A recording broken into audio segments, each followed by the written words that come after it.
So let's start with the details of the news, and we start with the Labour Front, as the Trade Union Congress has applauded government decision to absorb a quarter of the recently increased tariff in electricity, and subsequently also calling off its planned November 18th strike. The statement announcing the decision by government states that the electricity tariff increase from the October 1 date is now 59.1% instead of the 78.9% as announced by the Public Utilities Regulatory Commission.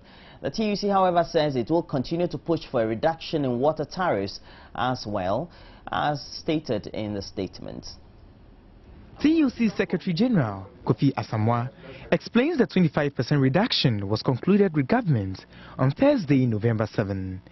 It was, however, announced a day before coordinated nationwide protests ahead of a strike that was feared could bring the nation to a standstill.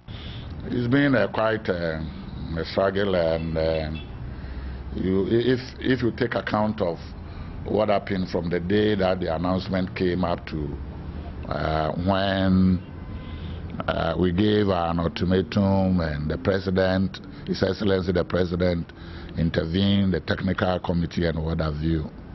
It's been quite challenging, and we must say that we got to this conclusion with the intervention of captains of industry. That is the Ghana Employers Association, Association of Ghana Industries, and the Chamber of Commerce. They intervened, and then at their instance a meeting was called between us and government. Kofi Asamoah, however, says the TUC is yet to review its decision to withdraw from the PURC board. Our involvement in the PURC is something that we needed to examine properly. We would have to find out the merits and demerits of our being there, because if you recall, most people were arguing that we could not be there making argument. Even though in principle we disagree with those people, it doesn't mean that if the board makes a decision, workers cannot complain about it. We do not see it as anything being a stumbling block, but the decision will have to be made by the appropriate structure of the TUC, who would look at it and then finally decide as to whether we should go back to join the PURC or we should stay out. He reminded government they are still awaiting its position on their demand for reduction in the water tariff. Whatever it is, we are definitely going to look at water and what its impact on our pay levels and face value of our incomes generally. Kofi Asamoah also tasked the government and the PURC to implement the automatic adjustment formula by January 2014 in order to make any subsequent increases in utility tariffs minimal. Government has justified the subsidy of electricity tariffs despite its earlier claim that it would be virtually impossible to raise the fund needed for the purpose. Addressing today's media briefing at the Flagstaff House, Deputy Information and Media Relations Minister Felix Ofosu-Kwakye also challenged assertions that the decision to absorb 25% of the recent tariff increase amounts to the interference in the work of the Public Utilities Regulatory Commission. Then Gifty Ando up here has more. 400 million Ghana cedis will be found to pay for the subsidies that would be necessary because of the reduction that has been done. Once that is done, the PURC would be deemed to still be independent and not subject to the control of government. The Deputy Information and Media Relations Minister explained government finally concluded that the decision to subsidize was the best in the interest of the nation. Government put its cards on the tables.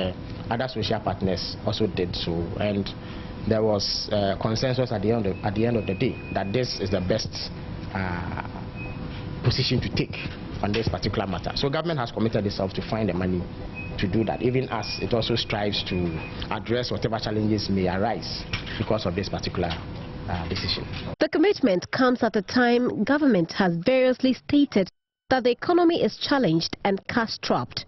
The government's history with fulfilling its promises to the utility service providers has also left many wondering if the latest assurance would not go down the same path and give the utility companies a good excuse for their delivery of substandard services. I believe it is inaccurate to put it that way. If you recall correctly, on the day that PURC announced the tariff adjustments, representatives of VRA and ECG were on hand to say that government had indeed met its commitments in terms of the debt that it owed these utility companies. So government has paid it, and as we speak, that cannot be a problem in terms of the capacity of these utility companies to continue their production in a manner that is efficient and also reliable and stable. The Deputy Minister also gave details of what he described as a comprehensive water project to improve supply across the country. First is the Kwon Water Supply Expansion Project. Currently, they have achieved 73% completion. The second one is the Kwon Intake Rehabilitation Project. There's also the Accra Tema Metropolitan Area Water Supply Project. There's also the Teshinungwa Desalination Water Project. Other projects that I can cite include the Insawum Water Supply Project, the Kwewu Ridge Water Supply Project. Then there is the Asante Mampong Water Supply Project. There is the Isacho Water Supply Project. There is the Akimoda Akwitia Winiba Supply.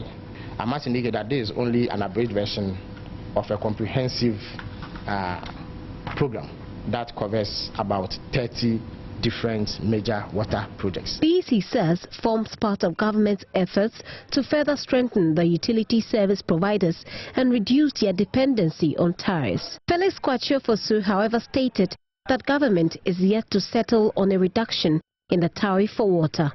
Gifty Andopia, Joy News, Flagstaff House.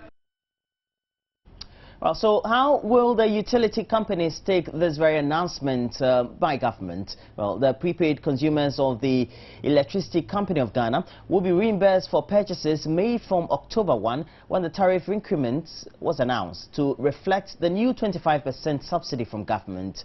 Its Director of Public Affairs, William Boateng, told the news team the ECG, by the close of the week, will reconfigure its systems to reflect the new 59.8% increment in electricity tariffs. Effective 1st October, all customers that have done some purchases with us, we don't know their various purchasing records. But if I purchase 3 times, 4 times, the system will calculate your entire purchase and sum it up and reduce it by 25%, and that's going to be a credit you have with us.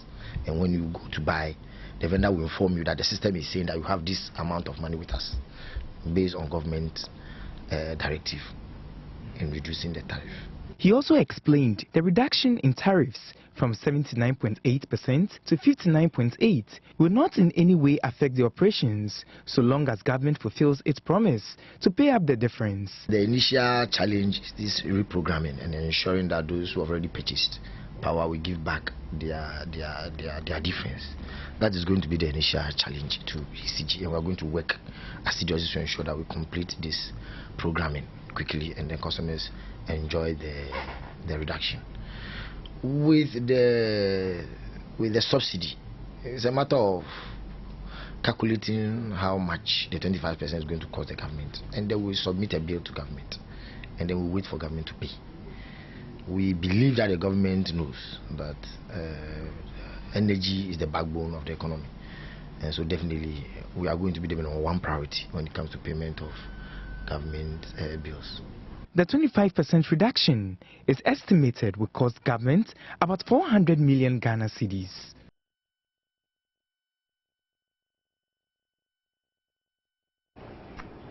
Staff of Parliament are threatening a series of demonstrations to demand improved salaries and services conditions. The imminent protest could affect parliamentary activities, including the presentation of the 2014 budget and government official policy that had been scheduled for next week, Tuesday. Chairman of Parliament Workers' Union Maxwell Tete said that agitations was born out of the poor working conditions that the members of the union have been experiencing. And according to him, their salaries have not been reviewed since April 2005.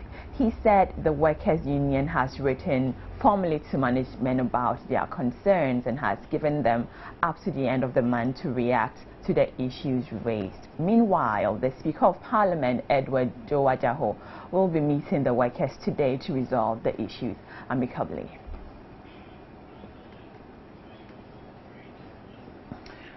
We'll look at the issue of the welfare of veterans in the country's World War II. Veterans continue to complain about what they say is their neglect by the state. A few of them who showed up for the commemoration of this year's Remembrance Day at the military cemetery here in Accra told the news team they were yet to receive war allowances promised them and that they were forced to depend on handouts for their sustenance. Life, they say, has so far not been easy.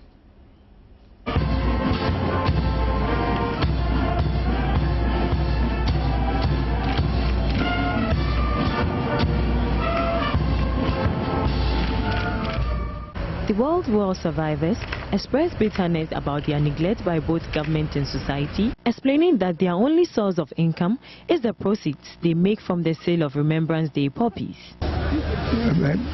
Those of us who went to the civil service, we earn our pension. But instead of giving us the allowance that this man Rollins introduced for the assessment and the veterans, we are not getting it. Yeah, we are not getting that allowance. Only our small this thing we are getting. They describe the monies as woefully inadequate. They should let everybody understand that if a veteran, you are not useless.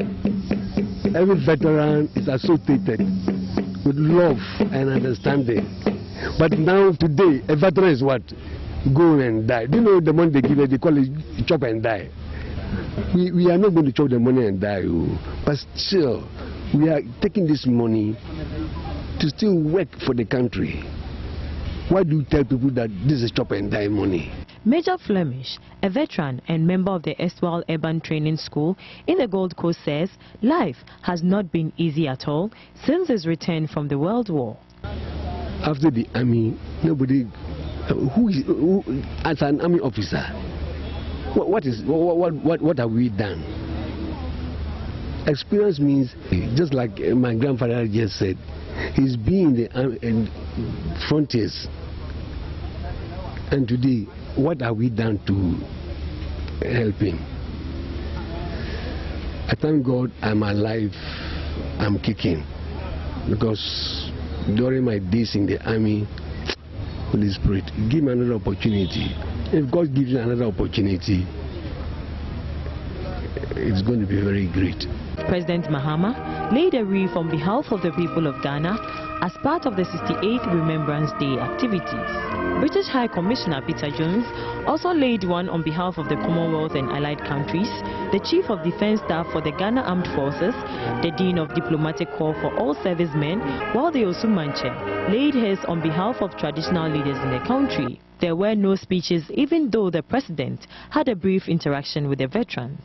The service is held annually in honor of persons considered World War casualties on the 11th hour of the 11th day of the 11th month to mark the official end to the First World War. The event in recent times is however used to honor the memory of slain soldiers.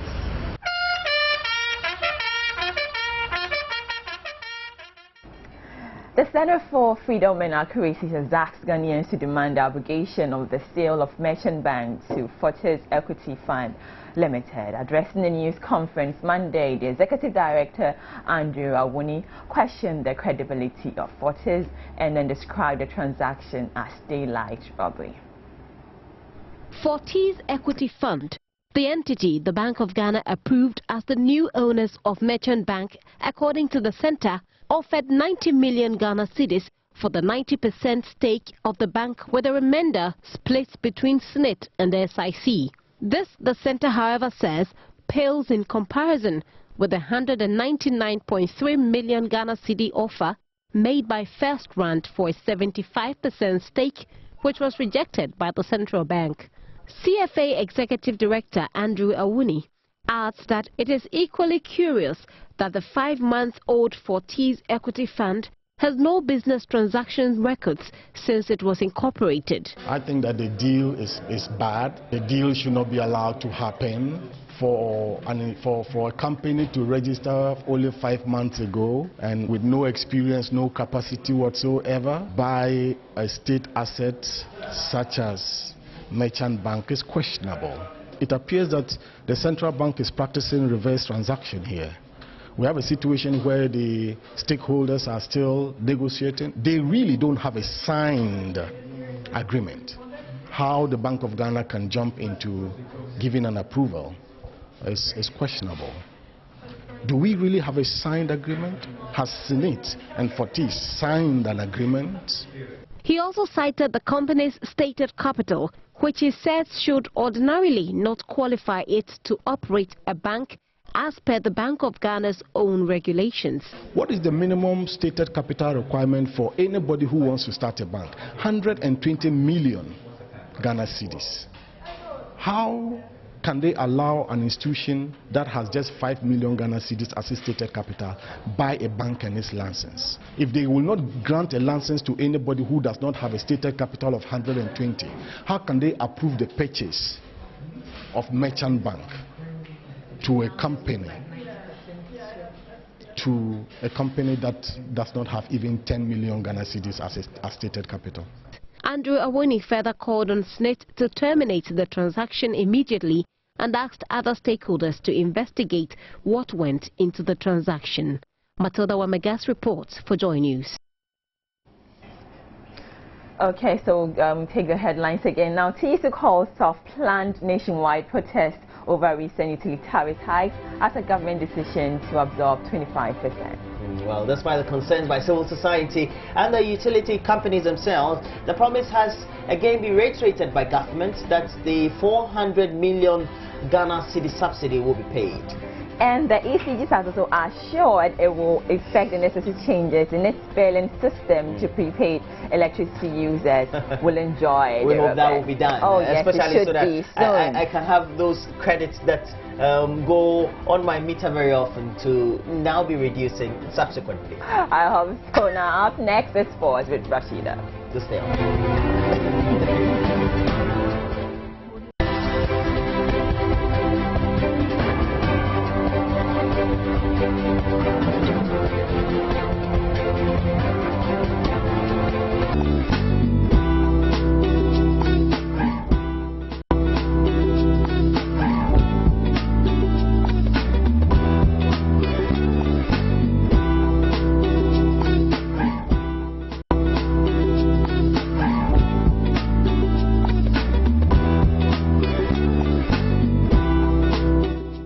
Good morning. Thanks for joining us for the sports segment on the AM show. It's proudly made possible by Tigo. Smile, you've got Tigo.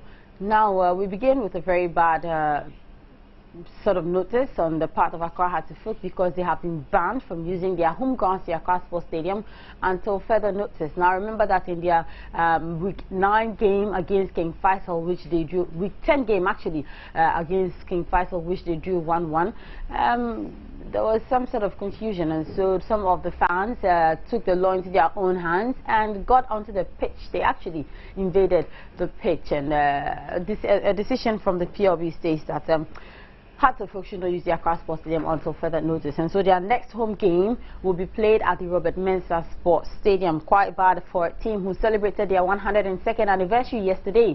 And Hearts of Oak, well, we don't know what's going to happen next, but until further notice, they are not supposed to use the Accra Sports Stadium. Still remaining on the subject of Accra Hearts of Oak, remember that last week Coach David Duncan was shown the exit, and the management came out to say that it was after both the coach and themselves had agreed mutually to part company. But it looks like things are not going too well, and supporters would want David Duncan reinstated.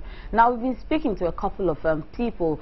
We begin with broadcast journalist, sports broadcast journalist Christopher Opoku, who is bemoaning the way sports and football administrators especially administer their clubs, and he says that they are only interested in the business aspect of it. Totally and completely retrogressive decision. You do not sack a coach who has taken a club from the doldrums. Hearts were by far the best team in the Premier League in the second round of last season. They've come up into this season. I've watched their games. Clearly, they lack finishers. They lack people who can put the ball in the back of the net. But even so, he's built a solid base. There are not many coaches who would take charge of a club like Accra Hearts of Oak and give opportunities to youngsters. Duncan has done exactly that. You look at the likes of Eric Kumi, you look at Gabriel Darkon, you look at Kenneth Okoro, you look at young talented players who would not have had opportunities. Winfo Kobna, he gave him an opportunity and he scored against Kumasi Asante Kotoko, his first goal for his club. Yeah. You don't find coaches who give young players that kind of opportunity. Now, for me, I am sick and tired of administrators in this country who are always focusing on things that, for me, are border on the trivial. If a coach is outspoken, forget about the fact that he's outspoken. What is his record on the field of play? Is he achieving the results? Or do you want a yes coach who is not achieving anything on the field of play? For goodness sake. Why would they do such a thing like this? They were gathering momentum. All Hearts of Oak needs to do is to get a striker or two into the team in the second round, and they will be genuine title contenders because defensively they look very strong. The partnership of Robin Nyani and Nuru Sule is as good as any in the league. You look at the midfield. They have a plethora of old and new. You've got Winfo Kobna, you've got Emmanuel Hayford, and then you've got the old hands like Obedanza and Kofi Abanga still to come. And virtually all you need is up front. I think Fiamenyo is out of shape. He probably needs to stay outside, cut down on his weight, and then try and do something before he's brought back into the team. So you need finishers. And David Duncan, from my information, inquires after this, and Nat. Let's call a spade a spade. My investigations have shown that they were planning this for a while, and it was confirmed by what Aziz said. Initially, I thought it was a bust-up that caused the sacking on Friday. Now, Aziz is telling us they actually took the decision the day before, on Thursday. Now, let me add to what I already know. One, an unnamed board member contacted Masoud Didi Dramani of Kumasi Asante Kotoko not once, but twice, with a bid to lure him to come to Hearts of Oak. And I'm speaking on authority.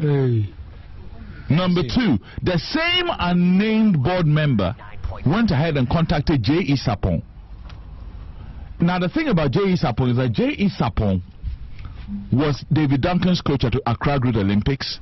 When Duncan stopped playing, he made Duncan his assistant. And when Sapong was fired, that was when Duncan became the head coach of Olympics. And now Sapong, according to my investigations, is saying he is not going to say or do anything about his Hearts offer until he has spoken to Duncan himself. And he's tried to reach Duncan, and Duncan's phone is off. So you do the maths. And the big question is that there was a grand conspiracy to get Duncan out. And for I'm sorry to use this word on such an esteemed network like yours, for totally nonsensical reasons. Why would you do such a thing? If you want to build things up, you build things up, but don't mess things up the way you've done. I mean, these players, the players we mentioned, the young players, almost all of them owe their allegiance to David Duncan. Yes, they are playing for Hearts of Oak, but they are playing for Duncan because players in their position would not have had that opportunity at Hearts of Oak if it had been a different coach. It's quite unfortunate, but that's what's happening. Now, we've been speaking to a vibrant member of the Ever Musical Chapter O group of Accra Hearts of Oak, who is one of the main vibrant supporters branches of Accra Hearts of Oak, the various chapters. And I'm talking about Aziz Haruna Futa. He has also been speaking to the issue. We agree with the managing director that, look, this is what the supporters are saying. Even though our House of Oak is a limited liability club, we have the largest shareholder or whatever. But you shouldn't remember, House of Oak is matter of hearts. Yes, you can make your money, you can have the team on paper, but on the ground, no. This is House of Oak and this is Africa. You know, the players are disturbed now. That is what we don't want to happen. No matter what we are doing, we are House of Oak. We love the club. So we will not allow the club to lose a point. Have you written officially to the management of the club to state your displeasure with the decision that has been taken? Not yet. Have you spoken to Coach Duncan since this happened? Yeah, I spoke to him on Thursday. But you haven't spoken to him since this decision was taken? I called him, he didn't pick up his phone. And I know he will return my call. He didn't pick up the phone, but he should know. Duncan should know. We are not doing this because of him. We are doing it because of House of Oak. That is the most important. He can take his decision that he don't want to do anything with the club anymore. We will not say anything.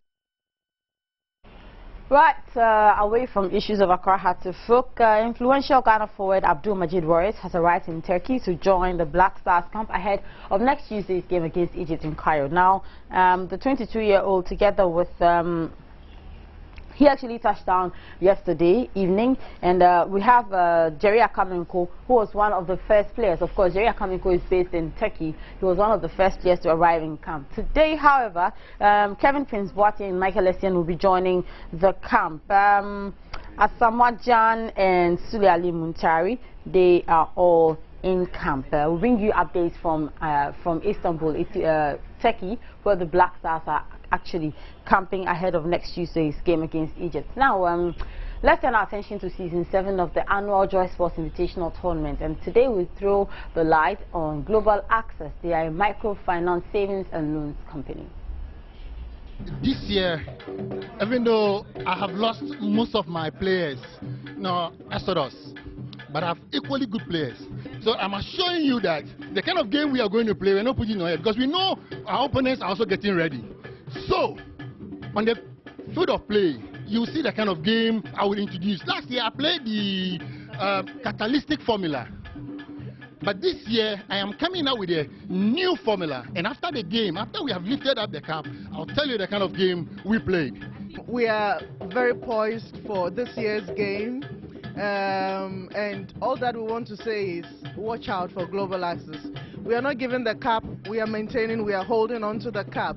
Yes, and we also want to say a big thank you for Joy FM for giving us the opportunity to sell ourselves, to tell the public what Global Access is all about. Number 9. Number 9. I was part of last year's team, and this year we have a very formidable team. Wow. So I know for sure that we will defend the cap. Yeah, I'm number 8. Yeah, number 8. Yes. You see, in the midfield, I'll be an attacking striker. So when the midfield follow up on me, I just forward the ball into the net. Oh yes, of course, we are going to do. I'm concerned with 3 goals for the day. Yeah. I have 4 of these guys. So if he's scoring 3, then just imagine I have 12 goals. 12 goals assured. See on the field of play, I'm playing on my 3. You understand? Yeah, that is where I'm playing. I'm the lefty. I'm playing, and I'm scoring just only 1 goal. You score only 1 goal. First of all, how much is your winning bonus for each game? For each game, what I was been told, but from my directors, that for each goal we are supposed to get 1,200. That is 12,200 OCDs. And for every goal, you get 500 Ghana cedis, which is 5 million. So you see, my guys are well motivated. Even the left fullback wants to score, because there's money for us. Right, so that'll be it for all. Remember that the big story today is that Accra Hattifuk has temporarily or indefinitely actually been banned from using the Accra Sports Stadium. Remember that on their match day 10 fixture against King Faisal, which they drew 1-1, a section of the Hearts fans invaded the pitch after what they described as unfairness from referee Otis on the day. So they are not going to use the Accra Sports Stadium for their match day 12 fixture against Mediama SC, which is a very crucial match for them if you'd ask me. We'll bring you details of this story and more, but you should check out all our platforms on radio, on TV and online. myjoyonline.com. Check out the sports page. You check out the Joy Sports channel on your multi-TV, and also log on and get to Joy 99.7 FM on your radio. There's more. My name is Rashida Baba Kadiri. Sports is made possible by the kind courtesy of Tigo. Smiley for Tigo.